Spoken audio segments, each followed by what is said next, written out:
bonjour à tous. Nous sommes 2200 salariés d'Aulnay, c'est-à-dire une écrasante majorité, à avoir signé la motion demandant à la direction de s'engager par écrit devant le gouvernement à maintenir les emplois.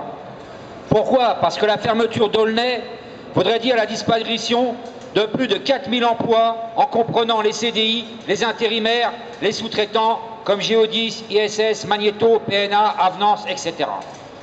Et nous savons tous, dans le contexte actuel, que si on se retrouvait au chômage, il nous serait très difficile de retrouver du travail, car même si des groupes comme PSA se mettent à licencier, à fermer les usines, que dire de toutes les autres entreprises?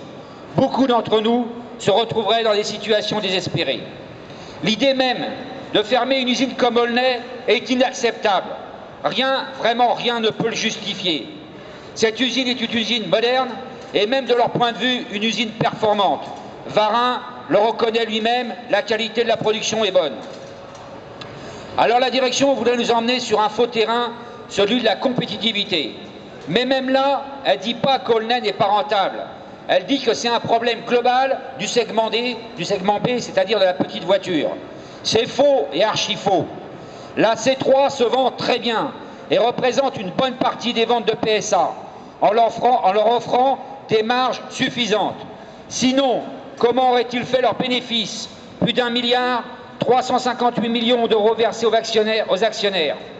Si l'entreprise avait des difficultés financières, alors Varin, en quadruplant son salaire, serait particulièrement inconscient et complètement irresponsable.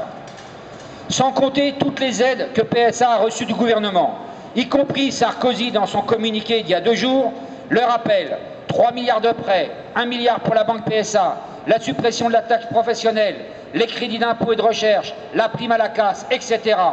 C'est tellement énorme que personne n'est arrivé à chiffrer exactement combien cela faisait. Ce qui est sûr, c'est que PSA est inondé de subventions publiques. Donc, il n'y a aucun problème financier, il y a largement de quoi répartir les productions sur les 3 usines de Poissy, Mulhouse et Aulnay afin de maintenir l'emploi pour tout le monde. Je crois que tout le monde a compris que PSA voulait fermer cette usine. Il n'y a aucune incertitude à ce niveau-là. Mais certains peuvent penser encore qu'il faut attendre que PSA le dise officiellement. Nous pensons, nous à la CGT, que cela serait une erreur et qu'on pourrait le payer cher, très cher. Pour l'instant, le but de PSA est clairement de gagner du temps. La direction ne prend aucun engagement écrit. Elle cherche à jouer la montre en baladant les syndicats de réunion en réunion, de comité central en comité paritaire, en groupe de travail. Pendant ce temps-là, elle avance dans son plan et prépare le transfert des C3 sur Poissy, transfère les services d'Aulnay les unes après les autres, essaye de muter le maximum de salariés pour vider petit à petit cette usine. Elle voudrait nous faire le coup en douce, comme elle l'a fait ailleurs, notamment à Melun. Mais pour ça, il lui faut du temps, et elle en manque, car son plan a été dévoilé. Lui laisser ce temps serait complètement idiot de notre part et criminel. On ne va certainement pas attendre la fin des élections comme ils l'ont prévu dans leur plan pour réagir. Pour le moment, la direction a besoin de notre travail pour sortir la C3, ce qui nous fait un atout supplémentaire. Certes, tout le monde n'est pas encore convaincu, mais il faut finir de convaincre nos camarades de travail des dangers qui nous menacent.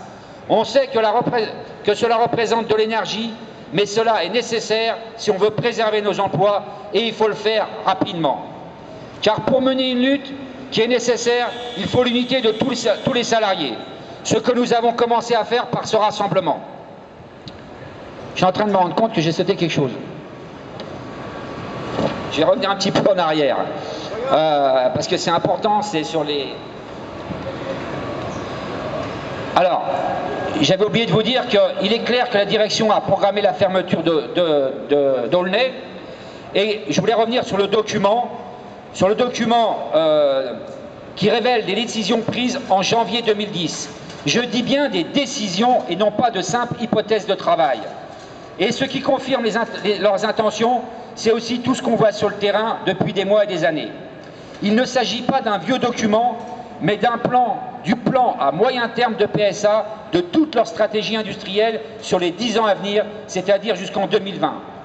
À partir de maintenant, il n'y a plus un salarié de l'usine qui pourra dire « je ne savais pas, je n'ai pas été prévenu ». C'est le rôle des syndicats de prévenir les salariés, nous l'avons fait et nous en sommes fiers. Même si pour l'instant la direction ne veut pas le dire ouvertement, toutes leurs déclarations vont dans le même sens et montrent clairement qu'ils sont gênés, ils n'arrivent même plus à mentir. On a pu voir le ministre de l'Industrie, M. Besson, puis ensuite le Premier ministre Fillon se déclarer rassuré par les déclarations de Varin. Sarkozy, lui, dans son communiqué d'il y a 2 jours, est resté beaucoup plus prudent. Il n'a pas osé se dire rassuré. Mais il se fait quand même le relais de PSA. Il est vrai que PSA il est vrai que Sarkozy n'en est pas à son premier coup d'essai. En février 2008, il avait promis aux 600 salariés d'ArcelorMittal à Gangrange qu'il ne laisserait pas fermer l'usine. 1 an après, l'usine était fermée et les salariés érigeaient une stèle avec inscription « Ici reposent les promesses de Sarkozy ». Et pour Continental, Sarkozy avait déclaré « Ils ont pris des engagements », en parlant de la direction de Continental, « et dans la vie on tient ses engagements. Je ferai en sorte qu'ils respectent leur engagement ». Sauf que c'était des paroles en l'air.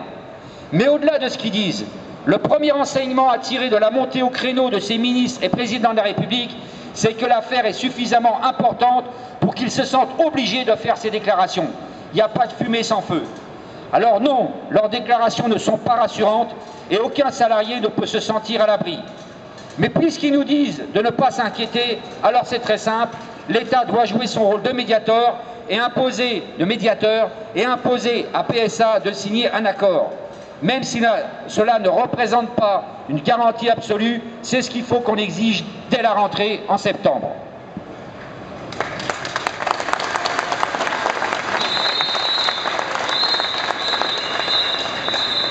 Donc pour mener cette lutte qui est nécessaire, il faut l'unité de tous les salariés, c'est ce que nous avons commencé à faire par ce rassemblement.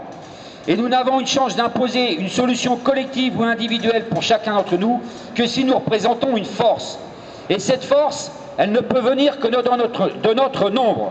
C'est pour cette raison qu'il ne faut pas se laisser diviser ni affaiblir par des départs successifs qui videraient l'usine. Il faut que nous restions unis, car il va falloir nous préparer à une lutte où nous soyons unis comme les doigts de la main, un pour tous, tous pour un. En nous mobilisant à plusieurs milliers, nous pouvons les surveiller de près, exiger des réponses, des engagements écrits. C'est pourquoi je vous propose que dès la rentrée au mois de septembre, nous donnions rendez-vous pour imposer à PSA la garantie de la non-fermeture d'Aulnay.